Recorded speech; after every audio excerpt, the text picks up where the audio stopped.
extraordinária. E nós estamos na nossa campanha, se você ainda não aderiu, ainda dá tempo. Essa é a 5ª semana, serão 7 semanas, faltam ainda mais 2. E é um tempo onde nós estamos colocando vidas, famílias de pessoas que nós amamos.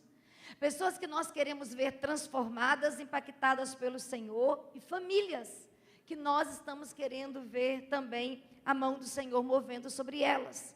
E aí eu quero convidar você ainda a entrar nessa jornada conosco, para que aqueles que você ama sejam abençoados. Hoje o nosso tema é muito pertinente, porque em um momento ou outro, essa realidade vai bater na nossa porta.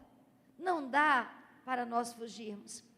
Porque hoje o tema da nossa mensagem é: sua vida na terra é temporária. Quando nós olhamos para a palavra do Senhor, nós vamos precisar aprender, por mais que nós não queremos pensar nisso, que nós estamos aqui de passagem.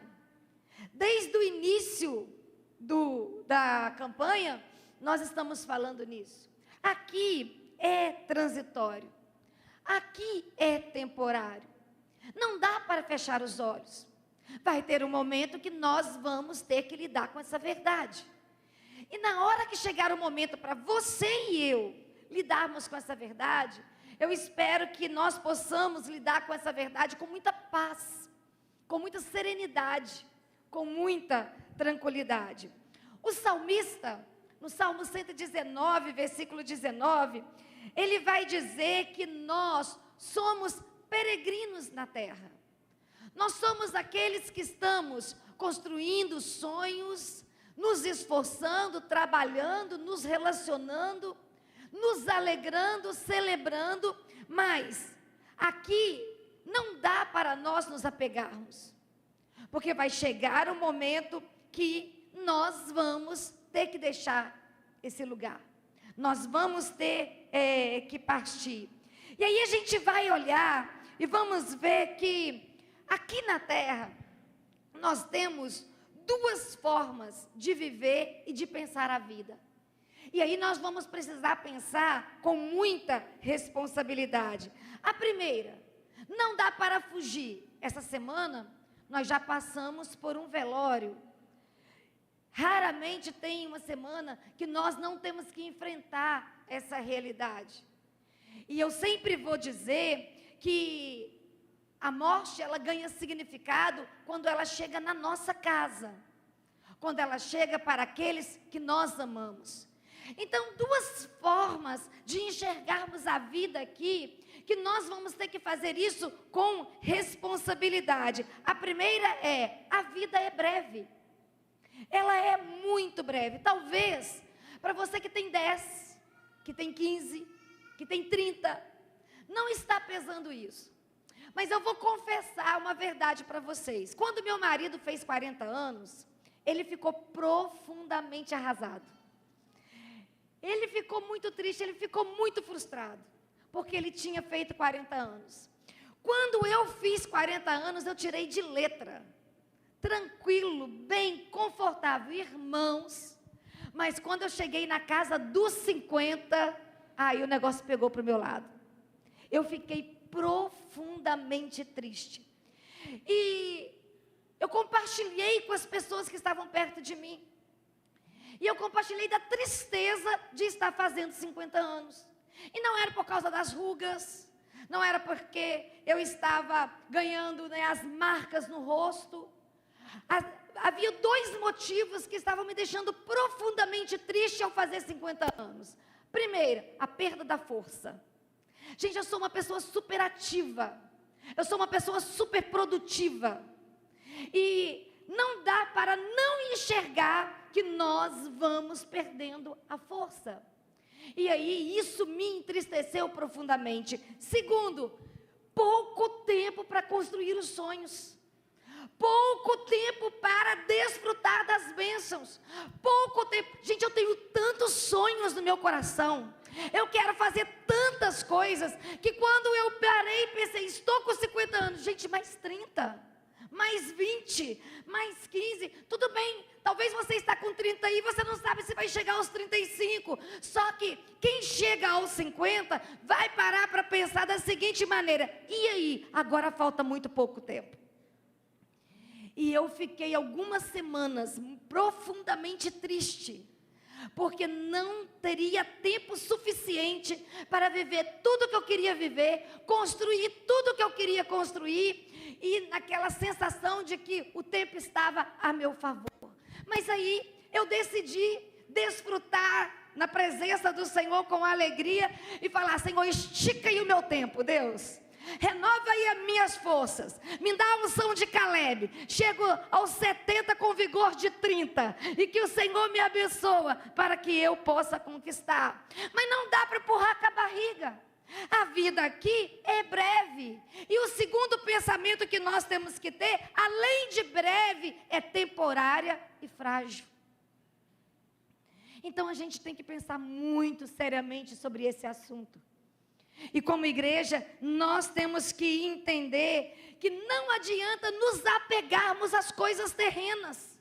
Tem pessoas tão apegadas em objetos, tem pessoas tão apegadas em coisas. Gente, não adianta nós nos apegarmos. Nós temos que conquistarmos, nós temos que lutarmos. Eu sou daquele tipo de pessoas que vou estar sempre lutando muito para conquistar os meus sonhos, mas o nosso foco tem que estar lá, nele, na eternidade, na presença dele conosco, naquilo que vai ser eterno, naquilo que o tempo não vai tirar de nós, naquilo que em nenhum momento nós vamos perder, que é a nossa intimidade, a nossa amizade e o nosso compromisso com o Senhor. E aí Paulo, ele vai dar um conselho. E o conselho de Paulo é muito interessante para nós, que vai dizer assim, ó: mantenha o pensamento nas coisas do alto e não nas coisas terrenas. Paulo, ele percebeu claramente que havia uma inversão. Nós passamos praticamente 90% do nosso tempo pensando nas coisas terrenas. 10% do nosso tempo nós vamos cuidar da nossa espiritualidade, nós vamos restaurar o nosso altar, nós vamos estreitar o nosso relacionamento com Deus. Paulo, entendendo que havia uma inversão de valores, junto com o povo que ele pastoreava, ele vai chamar a atenção. Ele vai dizer: olha, a melhor coisa é tirarmos os olhos daqui, é tirarmos o foco daqui e voltarmos para lá. Lá é eterno, lá é para sempre. E a Bíblia vai usar diversas metáforas para falar ao nosso coração dessa realidade. Então não dá para você fugir. Então não dá para você esquecer, não dá para você não se responsabilizar, porque quando você vai para a palavra do Senhor, você vai encontrar o incentivo para pensar com responsabilidade nessa situação. E aí nessa noite, eu quero trazer alguns valores para nós pensarmos. O primeiro dele: Deus tem algo melhor para as nossas vidas. Eu quero convidar você aí para Filipenses, capítulo 3, versículo 19 a 20. O destino deles é a perdição. O seu Deus é o estômago. E eles têm orgulho do que é vergonhoso. Só pensam nas coisas terrenas. A nossa cidadania, porém, está nos céus, de onde esperamos ansiosamente o Salvador, o Senhor Jesus. Aqui Paulo, mais uma vez, primeiro, ele estava falando ao povo de Colossenses, depois ele está falando ao povo de Filipenses, e o assunto é o mesmo. Ele está trabalhando vaidade, ele está trabalhando aquilo que ele vai usar numa linguagem muito simples, dizendo assim: vocês só pensam no beber e no comer, vocês não estão pensando no que é necessário. que a vida, ela é passageira. Nós estamos aqui apenas de passagem. E que não adianta, pode ser rico, pode ser pobre. Não importa onde mora e como mora. Vai chegar uma hora que o nosso momento vai chegar. E nós precisamos estarmos preparados para vivermos isso. Ele vai dizer, a nossa cidadania não é aqui. A nossa cidadania é lá. Aqui não é a nossa casa. Aqui nós somos estrangeiros. Vai ter um momento que nós vamos ter que voltar para a nossa pátria. Nós vamos ter que voltar para a nossa casa. E a nossa casa é a eternidade. A nossa pátria é o céu. É nos assentar junto com o Pai, adorando, celebrando, festejando toda a grandeza do Senhor sendo revelada a nós. E aí, quando Paulo começa a trabalhar essa verdade, ele está lidando com algo que é profundo, simples e profundo. Ele está lidando com a identidade eterna. E ele está dizendo, olha, não adianta você ter um CPF aqui. Vai chegar um momento que ele não vai valer mais nada. Vai chegar um momento que seus filhos, seus netos vão cortar e vão jogar no lixo, porque não serve para mais nada. Mas existe uma eternidade que ela é para sempre. E é essa identidade que vocês têm que construir. Mais do que casas, mais do que projetos, mais do que sonhos, é uma espiritualidade madura, é uma espiritualidade saudável, é uma vida santa, é um relacionamento íntimo com Ele, porque vocês não podem ficar perdidos na hora de voltar para casa. Isso é muito sério. Se você estiver perdido na hora de voltar para casa, não vai ter socorro. Eu falei isso domingo passado aqui. Eternidade não se constrói quando chega lá. Eternidade se constrói enquanto estamos aqui. Eu e você estamos construindo a nossa eternidade todos os dias. E aí nós vamos olhar para a palavra do Senhor e encontrar alguns valores dentro do que a palavra diz, o melhor de Deus. O Senhor tem o melhor dele para nós. Então, o que é esse melhor? E aí esse melhor vem sendo apresentado de diversas maneiras. A primeira delas é nos mostrando que Deus tem um futuro de esperança para nós. O profeta Jeremias, ele vai dizer o seguinte, Deus falando para o povo de Israel, eu é que sei o pensamento que tem a vosso respeito. E o pensamento que eu tenho para vocês é pensamento de paz. Eu estou cuidando, eu estou planejando, eu estou sonhando com vocês. E aí nós vamos então entender que a palavra vai apontar para nós que Deus tem um futuro de esperança. E se nós temos um futuro de esperança, nós vamos ter que entender que Deus não nos criou para vivermos de migalhas. Deus não nos criou para vivermos de restos. Deus não nos criou para vivermos apáticos. Ele nos criou para vivermos a plenitude. Ele nos criou para viver a abundância. Ele nos criou para viver o seu sustento poderoso. Ele nos criou para conhecermos a sua face. E aí eu e você somos desafiados a entender, sim, nós precisamos aprender a viver essa plenitude aqui, mas tudo vai se completar, é lá. É lá. E nós precisamos estarmos preocupados com isso. Nós podemos olhar para o lado e ver que as circunstâncias podem até mesmo estarem difíceis para nós. Problemas familiares, problemas financeiros, problemas de saúde. Nós podemos sim vivermos momentos difíceis, mas o propósito do Senhor para nós não é a dor. O propósito do Senhor para nós é a presença dEle suplantar a nossa dor, suplantar a nossa frustração, suplantar o nosso desânimo, porque em todo tempo Ele tem a disponibilidade de chegar para você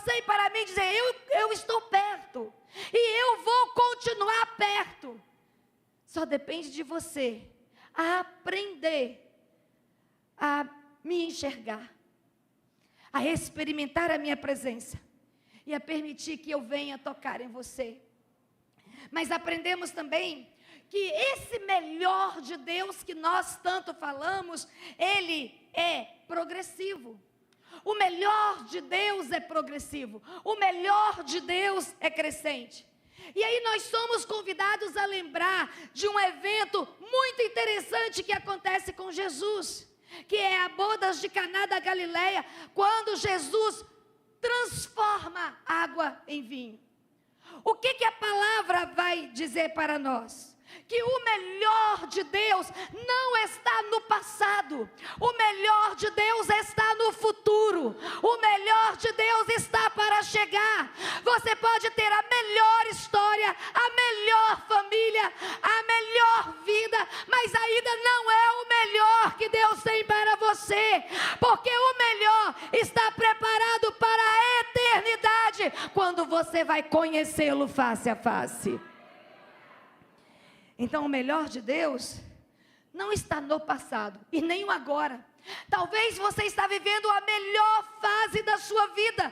Tudo está dando certo, está tudo muito bom, mas eu ainda vou dizer, ainda não é o melhor. O melhor vai chegar o dia de chegar, quando você olhar nos seus olhos e perceber que nunca mais haverá nenhuma falta. Porque tudo pode estar maravilhoso hoje, e amanhã você cair em uma falta muito grande. Mas, quando nós chegarmos na eternidade, nós vamos entender que nunca mais haverá falta para nós. E aí a gente vai olhar para a palavra e perceber que o que parece ter acabado, aí a gente precisa entender isso, é na verdade a oportunidade de Deus mostrar a sua glória. Nós sempre pregamos sobre isso.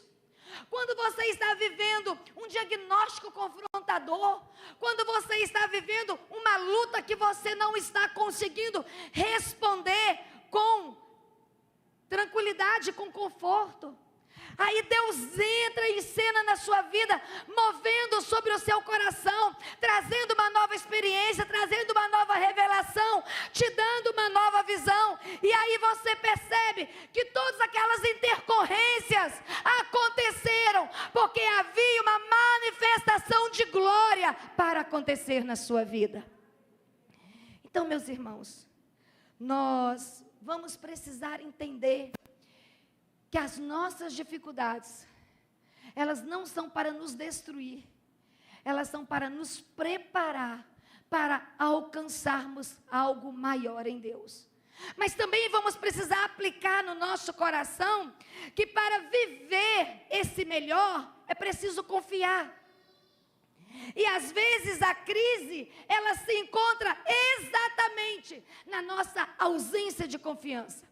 Nós sabemos que Ele existe, nós cantamos que Ele é bom, nós celebramos a Ele quando estamos aqui no culto, mas quando corta na nossa carne, quando a dor é dentro da nossa casa, quando o choro é nosso, é fácil nos identificarmos com o choro do outro, é fácil nos entristecermos até mesmo com o choro do outro, mas queridos, nada como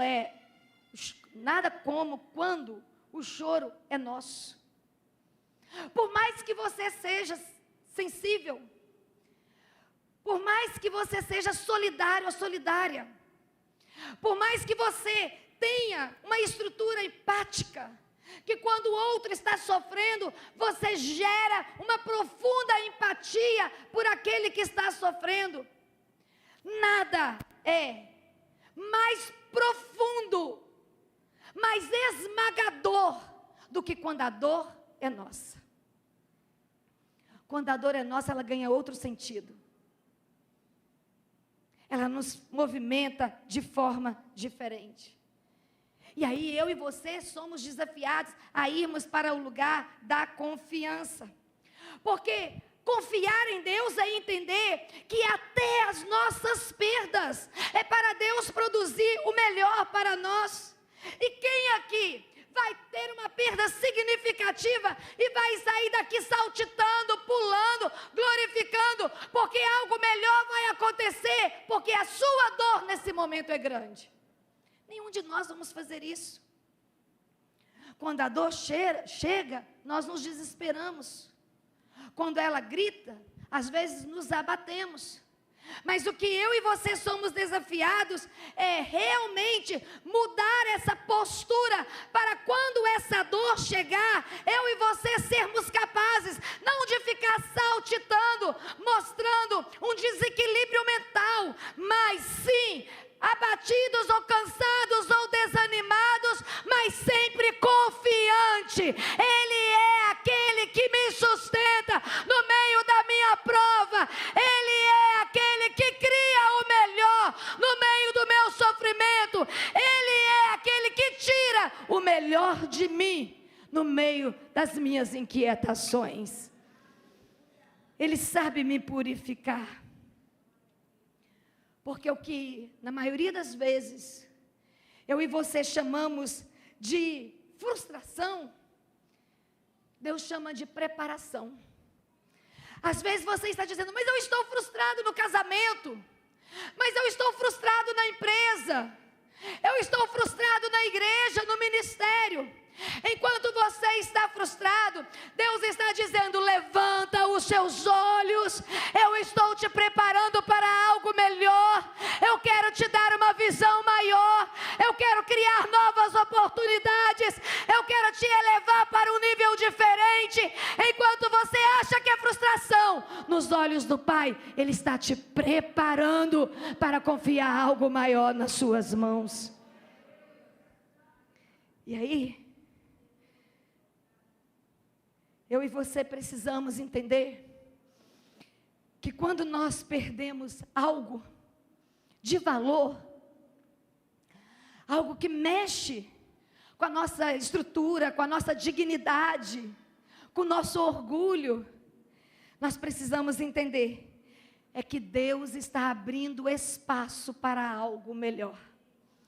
Pensa sempre, quando você perder algo significativo, Deus está abrindo espaço para gerar algo novo, que vai trazer também grande satisfação e vai te conduzir exatamente para onde Ele quer te colocar.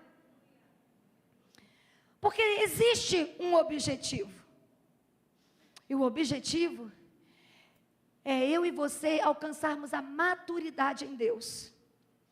Nunca seremos maduros se não formos ensinados, treinados, provocados, esticados e aprovados. E às vezes essas coisas precisam acontecer. Mas existe uma outra verdade que ela tem que borbulhar no meu coração e no seu. Você não pode viver com o coração dividido. E aí a palavra do Senhor vai nos dizer, vocês não sabem que a amizade com o mundo é inimizade com Deus? É um questionamento. Vocês nunca entenderam que quanto mais íntimo do mundo, quanto mais amigo das coisas do mundo, você se torna mais distante de Deus. E mais inimigo dele, você vai se forjando. E aí Tiago vai dizer, quem quer ser amigo do mundo, se faz inimigo de Deus. Só que aí nós precisamos ter inteligência emocional. E eu sempre vou dizer que a inteligência prática é o que nos coloca na frente disparado. Quando eu e você temos habilidades de inteligência prática, nós saímos muito na frente de quem caminha junto conosco.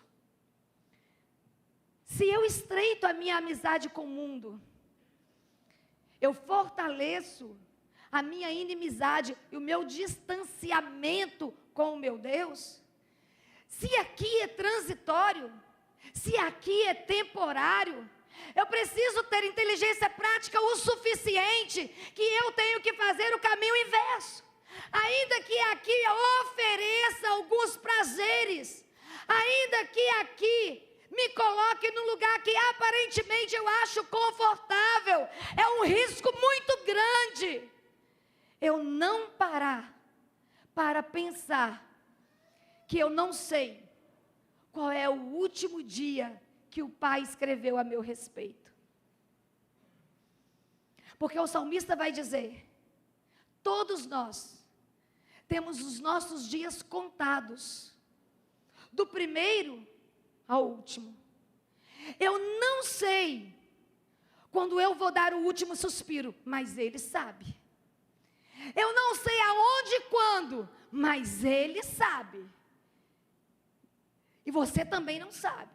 Então, o que eu e você vamos precisar entender, que aqui sim, você vive para trabalhar, para construir família, nada contrário a isso, porque eu valorizo isso também. Mas olha, não vamos esquecer o que 1 Pedro 2,11 vai afirmar para nós.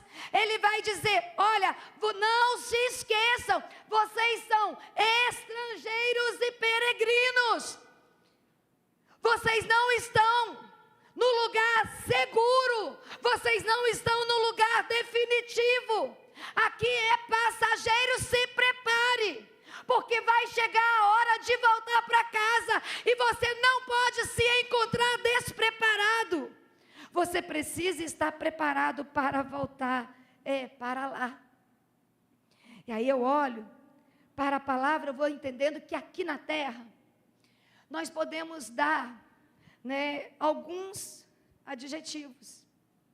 Nós podemos dizer que é teste. Nós podemos dizer que é missão. Nós podemos dizer que é uma atribuição. Nós podemos dar o nome que nós quisermos. Só que o que eu e você vamos precisar entender, que independente de como nós enxergamos a realidade, os nossos olhos precisam estarem fixos no Senhor. 2 Coríntios capítulo 4, versículo 18. Assim fixamos os olhos, não naquilo que se vê, mas não no que se vê, pois o que vê é transitório, mas o que não se vê é eterno. É difícil falar de eternidade, é difícil entender eternidade, mas nós vamos vivê-la. E a Bíblia, ela é clara: ou é céu, ou é inferno, ou é na nossa linguagem, ou é o paraíso, ou é o fogo. E não dá para a gente escapar disso. E aí nós vamos para uma situação aonde eu e você vamos precisar entender que tem um percurso para nós percorrermos, que não dá para fugirmos. E qual é o percurso que temos que fazer sem fugir dele? Unir, aproximar o nosso coração do coração de Deus. E o que é unir o meu coração ao coração de Deus? O que nós vamos chamar de práticas espirituais. E falar de espiritualidade não é tão difícil, mas viver a espiritualidade é um grande desafio para nós. Porque nós vamos aprender na palavra que nós vamos precisar passarmos por confissão e cortes. E nem sempre eu e você estamos com disposição para isso. O que seria isso? Confissão é dizer ao Senhor, é mostrar para o Senhor que existe um entendimento seu, que tem algo fora do lugar, que tem algo que precisa ser corrigido, que tem algo que precisa ser consertado, ou que tem algo que precisa ser abandonado, e você talvez não dá conta de fazer isso sozinho. Você vai precisar da mão do Senhor te sustentando. Mas corte é identificar aquilo que nós precisamos romper. Tem coisas que tem que ser cortado e lançado fora. se não for cortado e se não for lançado fora, vai nos prejudicar. Então, alianças com a idolatria, com o medo, com a irresponsabilidade, com os vícios, com os maus hábitos, são cortes que eu e você precisamos fazer, e não é na vida do outro, é na nossa vida. Porque nós estamos pensando seriamente que tem uma eternidade. E se ela é real, eu e você precisamos nos cuidar para chegarmos lá. Então, a jornada que precisamos fazer é de confissão, entender se existe alguma coisa em nós, na nossa prática, na nossa vivência, que quebra os princípios, que machuca o coração do Senhor, que nos afasta do coração de Deus. Eu e você precisamos passar pelo arrependimento, nós precisamos verbalizar, nós precisamos confessar, e não é só confessar, é abandonar. E tem coisas que têm que ser cortadas, arrancadas, tiradas da nossa prática, para construirmos uma verdadeira espiritualidade. Mas nós precisamos também priorizar a intimidade. E quando eu falo dessa priorização da intimidade, é construir uma vida de oração, é construir uma vida de leitura da palavra, mas não é só ler a palavra por ler, mas é aplicar a palavra em si.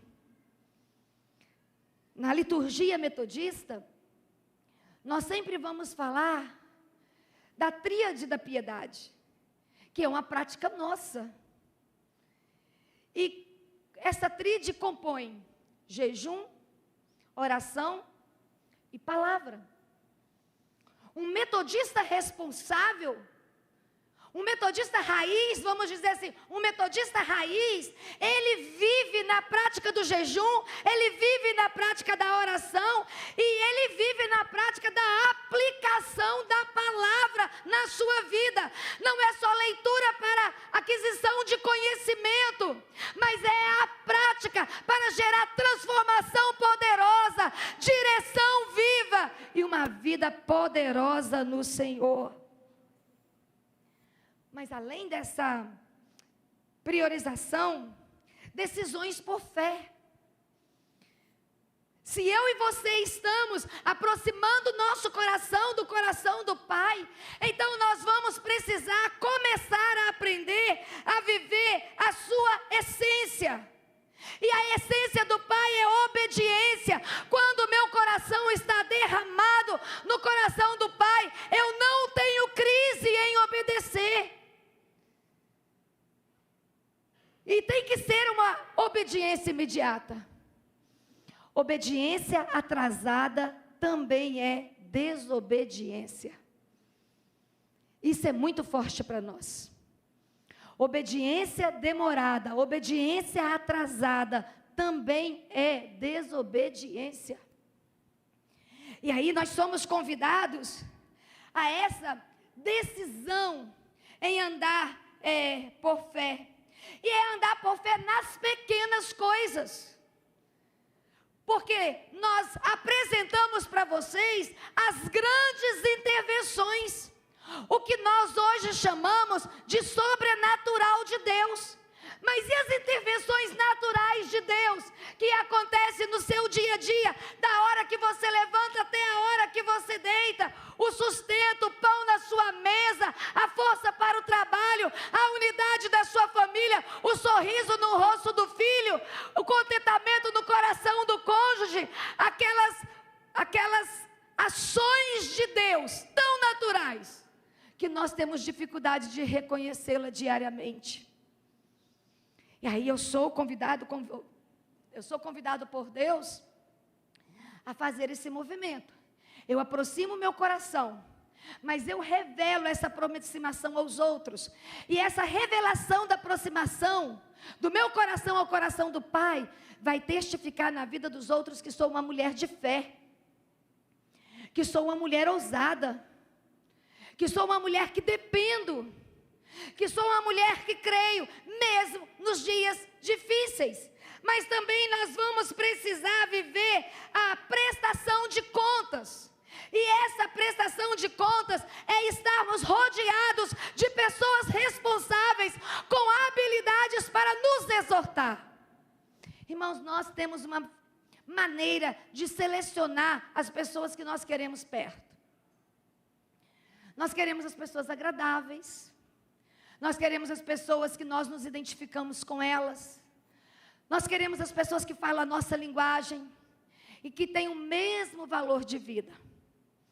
Mas eu e você precisamos ter perto de nós pessoas que vão nos confrontar.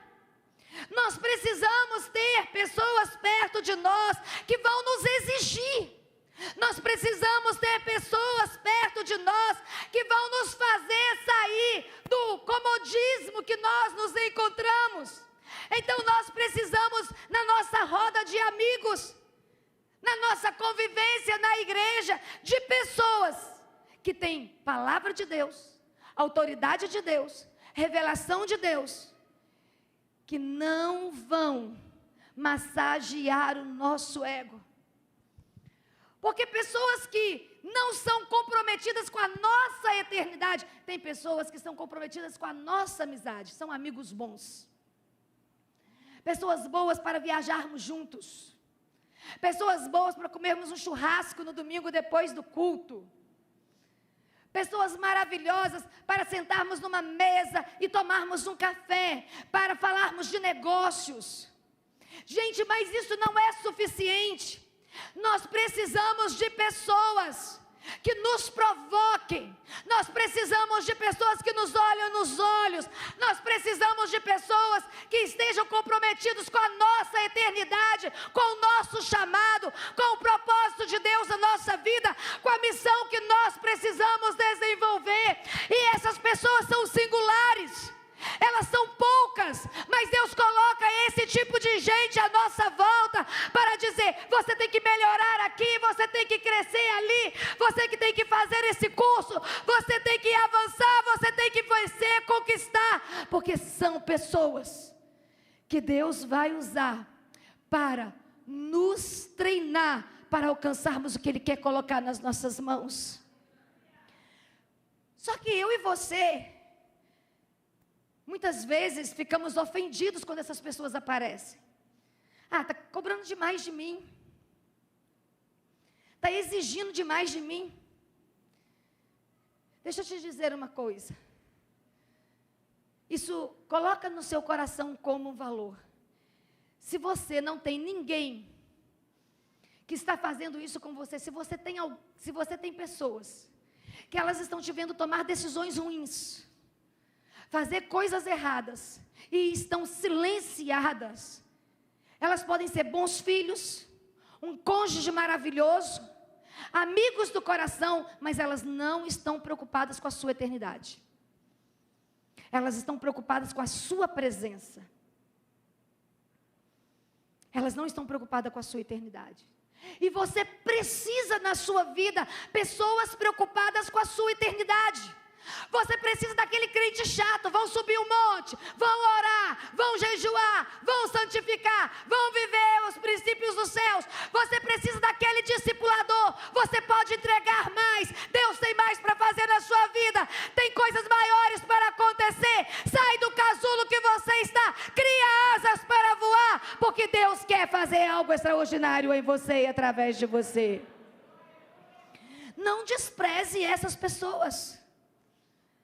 Essas pessoas são os maiores tesouros que nós temos nas nossas vidas. Elas podem fazer raiva em nós.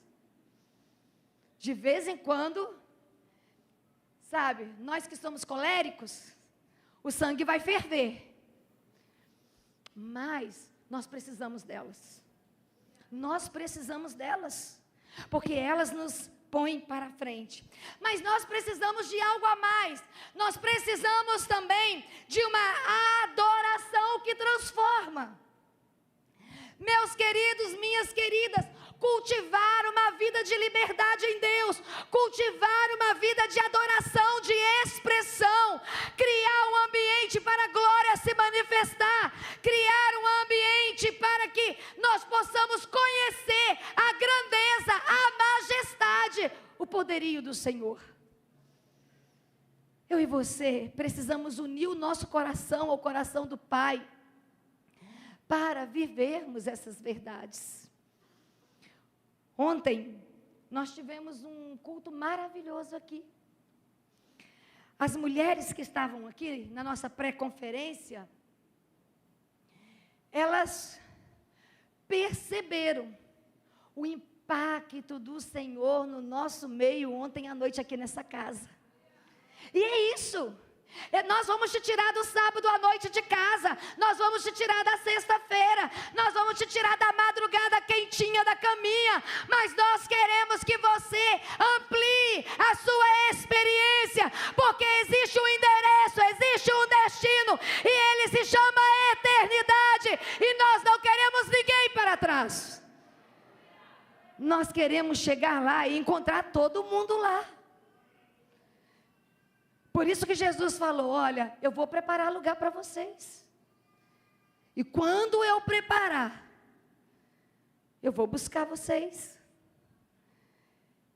E Ele tem buscado muito dos nossos amados. E Ele vai nos buscar também. Mas, existem algumas verdades que mostram que o nosso lar aqui, não é, que o nosso lar aqui, aliás, que a nossa vida aqui na terra, não é o nosso lar definitivo. Vocês podem dar glória ao Senhor?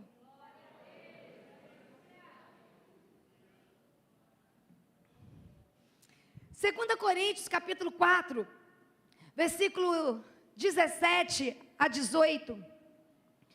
Pois os nossos sofrimentos, leves e momentâneos, estão produzindo para nós uma glória eterna que pesa mais do que todos eles. Assim fixamos os olhos, não naquilo que se vê, mas no que não se vê.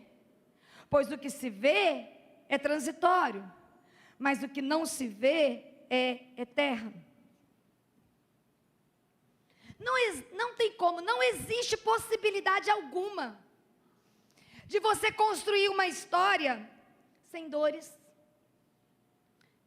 tribulações, medos, angústias.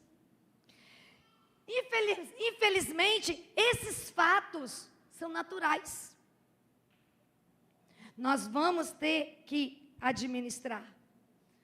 Mas nós vamos precisar trazer no nosso coração algumas verdades que elas não podem perder a força. E essas verdades são as seguintes: algumas promessas de Deus ainda não se cumpriram. Eu tenho inúmeras promessas de Deus que já se cumpriram na minha vida. Mas eu tenho uma dúzia de promessas que ainda não se cumpriram. Você é a mesma coisa. Então eu e você precisamos nos preparar para que as promessas se cumprem. E para isso, nós precisamos entender que aqui não é o nosso endereço final. Existem orações que ainda não foram respondidas. Você tem lá a sua listinha? Tem aquela oração lá dos anos 80 que ainda não chegou a resposta? Tem aquela oração lá dos anos 90 que ainda você está intercedendo por ela, porque você ainda não viu o milagre acontecer?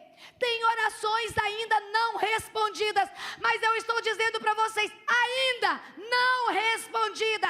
Aquele que ouve, aquele que se levanta do trono, aquele que te vê, aquele que envolve com as suas emoções, ele é o Deus que diz: eu vou responder o seu clamor. Clama a mim e responder-te-ei. Eu vou te responder. Você nunca lidou com injustiça? Eu já falei aqui diversas vezes. Não há nada mais que me faz ficar brava do que eu me deparar com o que eu estou julgando injustiça. Gente, eu fico uma fera, vocês não têm noção. Eu fico que nem Sansão, eu ganho força.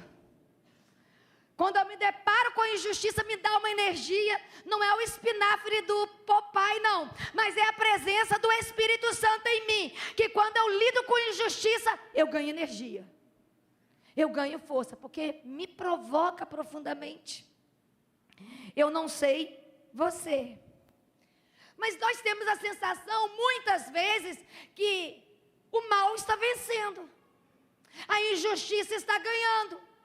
A maldade está prosperando.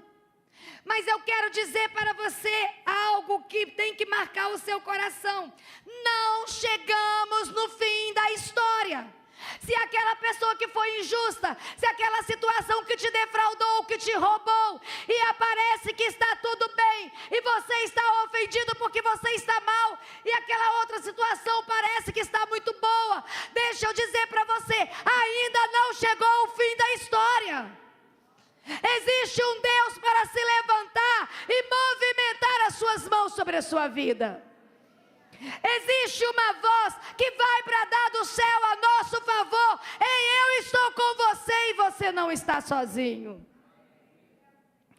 Mas para isso acontecer, eu e você precisamos encurtar essa distância do meu coração, do coração do Pai. E às vezes, vir ao culto celebrar não é difícil, mas nos posicionar é desafiador. Só que nós somos convidados a relembrar algumas questões. Vamos lembrar de José? Se você conhece a história de José, se você não conhece, não dá para eu contar a história dele para você agora. Aí você vai precisar chegar em casa e procurar conhecer. José sempre foi obediente. José sempre viveu o princípio. E mesmo assim, ele teve que lidar com calamidades. Mesmo assim, ele teve que lidar com inveja. Mesmo assim, ele teve que lidar com rejeição. Mesmo assim, ele teve que lidar com injustiça. Ele foi vendido como escravo pelos próprios irmãos. Então eu quero dizer para você que a vida aqui, ela pode trazer para você situações muito desafiadoras, mas eu quero te dizer que mesmo você vivendo situações que te provocam, Deus está realmente com responsabilidade com você. Mas como que termina a história de José?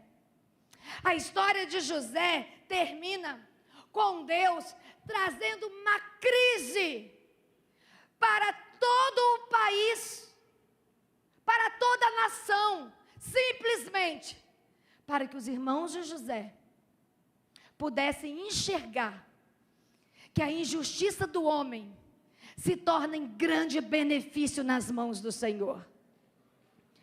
Porque os irmãos vão ouvir do próprio José: Deus transformou em bem o mal que vocês fizeram comigo. É isso que eu quero te dizer. Quando o nosso coração está alinhado com o coração do Senhor, você vai ficar tão brava com injustiça como eu fico, tão chateado com injustiça como José ficou. Ele teve momentos de questionamentos, mas nós vamos ver no final de todas as coisas a mão do Eterno sobre nós, e nós reconhecendo que até a maldade humana se torna em grandes bênçãos para aqueles que andam com o coração íntimo com o Pai. Mas nós podemos também lembrar de Paulo, irmãs. Paulo, mesmo sendo fiel, ele teve que enfrentar prisão. Nós podemos trazer João Batista na nossa memória. João Batista, mesmo sendo justo, cumprindo o propósito profético de Deus para a vida dele, terminou decapitado. Nós podemos olhar para Pedro, mesmo sendo alguém tão especial, terminou também numa situação desafiadora. O próprio João, nós podemos lembrar de João e ver que mesmo ele sendo alguém tão extraordinário, teve que experimentar o exílio e encerrar a sua carreira nesse lugar. Aí nós vamos dizer o seguinte: pastora, então, a vida desses homens foi um fracasso. Você está falando que Deus vai nos abençoar, que Deus vai nos promover, que Deus vai fazer, que Deus vai acontecer. E você está nos lembrando que José, que Paulo, que João, que Pedro. A palavra do Senhor vai dizer que a nossa maior glória, a nossa maior vitória não é aqui. É quando chegarmos lá. Eu fico imaginando, porque eu gosto de imaginar, minha mente é muito criativa. Eu fico imaginando, quando chegar lá, quando eu encontrar com esses homens. Já imaginou? Eu vou querer ouvir a história da boca deles. Porque aqui não tem relatos de tudo que aconteceu, de tudo que eles testemunharam. E será que eu e você temos a coragem de transformar o nosso conforto em sacrifício para um nível de glória como esses homens experimentaram? Existe um relato de um missionário que depois de pastorear 70 anos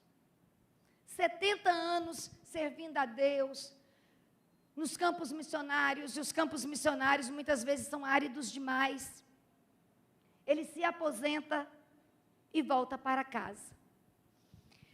E quando ele está chegando no seu país, na sua cidade, ele vê uma multidão no aeroporto, aguardando para alguém que estava chegando naquele voo. Ele olha para a esposa e diz assim: é a nossa igreja? É o nosso povo que veio me receber depois de 70 anos no campo, servindo o Senhor, doando a nossa vida? E ele se encheu de expectativas. Quando ele desce do voo, ele tem a triste descoberta que toda aquela multidão que estava ali com cartazes, com danças, com músicas e com celebrações, não era para recebê-lo. Era para receber alguém muito importante na área da música, que estava chegando para fazer show naquele país. E ele ficou plenamente frustrado. Ele olha para a esposa e diz: não é para nos receber. E aí aquela esposa olha para ele com aquele sorriso nos lábios e diz: amado, não estamos chegando em casa. Na hora que nós chegarmos em casa, a festa vai acontecer. Então, meu querido, minha querida, a sua casa não é aqui. Talvez na hora que terminar esse culto, você vai voltar para alguma rua dessa cidade, como eu vou voltar.